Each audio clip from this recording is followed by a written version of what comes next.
नमस्कार। आज जो कहानी हम सुनने वाले हैं वो सच्ची श्रद्धा के फल के बारे में है।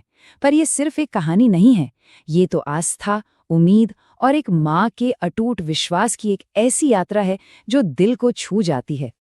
पूरी कहानी का जो सार है ना, वो बस इन्हीं दो बातों में है। एक तरफ एक माँ की अटूट आस्था और दूसरी तरफ उसके बेटे की सालों से चली आ रही बीमारी। और यही वो कश्मकश है, यही वो टकराव है जो इस कहानी को आगे लेकर जाता है।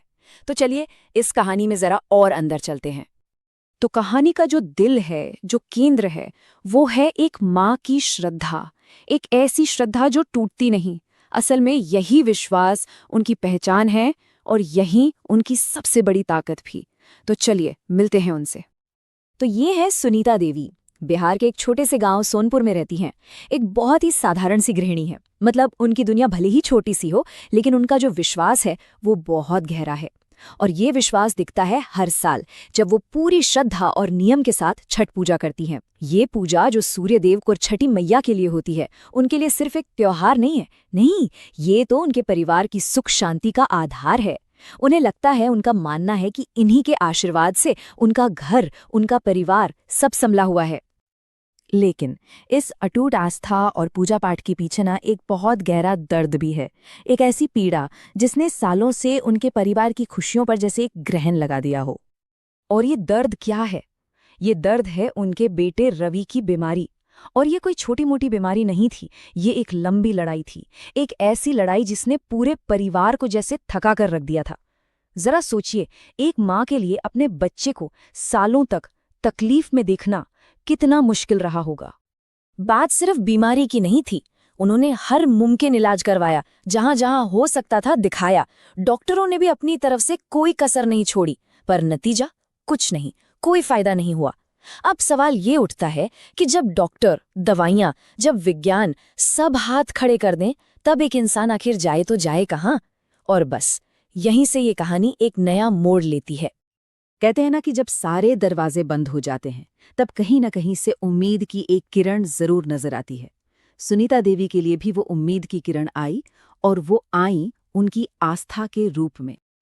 हुआ ये कि गांव की एक बुजुर्ग महिला ने उन्हें एक सलाह दी। उन्होंने कहा, बेटी, छठ मैया बड़ी कृपालु हैं। अगर तू सच्चे मन से व्रत रखेगी ना, तो मैया जरूर तेरे बेटे को ठीक कर देंगी। अब ये सिर्फ शब्द नहीं थे, ये तो उस निराशा के अंधेरे में उम्मीद की एक रोशनी की तरह थे। सोचिए, जहां बड़े बड़े डॉक्टरों की कोशिशें फेल हो गईं, वहां इस एक सरल से विश्वास ने एक नया रास्ता दिखा दिया। और बस इस एक सलाह ने सुनीता के अंदर जैसे एक नई जान फूंक दी। उन्होंने तय किया कि वो व्रत रखेंगी, लेकिन सिर्फ व्रत नहीं, उन्होंने एक कठिन संकल्प लिया। देखिए, सुनीता छठ पूजा तो हर साल करती थीं, लेकिन इस बार की बात ही कुछ और थी। इस बार ये सिर्फ एक रीति रिवाज या परंपरा नहीं थी। नहीं, ये एक माँ की तपस्या थी। उन्होंने मन में ठान लिया था कि वो पूरी निष्ठा के साथ कठिन से कठिन तपस्या करके ये व्रत पूरा करेंगी। ये उनका अपने बेटे के लिए एक संकल्प था। तो उनकी ये तपस्या शुरू हुई 4 दिन के इस महापर्व के साथ। पहला दिन होता है नहाए खाए। इसमें गंगा जी में पवित्र स्नान किया जाता है और फिर एकदम शुद्ध भोजन तैयार होता है। इसके बाद आता है दूसरा दिन, जिसे खरना कहते हैं। इसमें पूरे दिन का, मतलब पूरे दिन का कठिन उपवास होता है और शाम को पूजा करने के बाद ही प्रसाद लिया जाता है। और ये खरना का प्रसाद भी देखिए कितना सात्विक होता है। गुड़ की खीर, रोटी और केला, बस। ये साधारण सी चीजें हैं, लेकिन ये उस गहरी श्रद्धा और पवित्रता की निशानी है जिसके साथ सुनीता ये व्रत कर रही थीं। ये मानिए कि हर एक निवाला भक्ति और उम्मीद से बना था।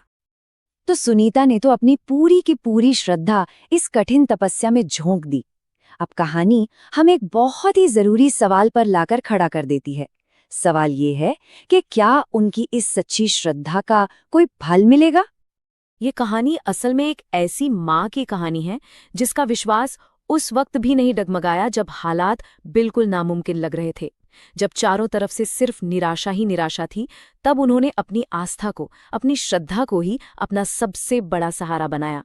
और शायद ये कहानी यही सिखाती है कि कभी-कभी मंजिल से भी ज्यादा खूबसूरत वो सफर होता है, अटूट विश्वास का सफर। तो आखिर में ये पूरी कहानी हमें एक बड़े सवाल के साथ छोड़ जाती है। वो सवाल ये है कि आखिर इस विश्वास में, इस उम्मीद में कितनी ताकत होती है? क्या सच में आस्था पहाड़ भी हिला सकती है? इस पर सोचिएगा ज़रूर।